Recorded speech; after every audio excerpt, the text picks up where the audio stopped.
Che soddisfazione prodursi le fragole in casa. Pensate che all'inizio avevo giusto 2 piantine e adesso guardate quante ne ho. Le ho fatte nascere tutte io e a costo zero, utilizzando la tecnica della propagazione tramite stolone. Innanzitutto dovremo avere delle piantine di fragole già in vaso.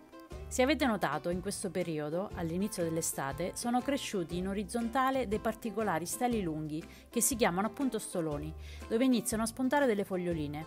È proprio grazie a questi che avviene la propagazione. In pratica, lo stolone è una sorta di cordone ombelicale che lega la pianta madre alla pianta figlia, la quale crescerà solo quando sarà a contatto con il terreno.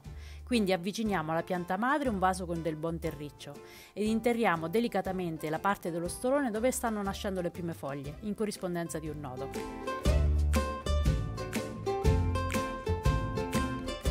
A questo punto bisognerà solo mantenere il terreno sempre umido ed aspettare qualche giorno. In meno di una settimana la pianta avrà già messo le radici e infatti se la tiriamo leggermente ci accorgiamo che è ben ancorata al terreno. Quindi possiamo ricidere il cordone, tagliando lo stolone.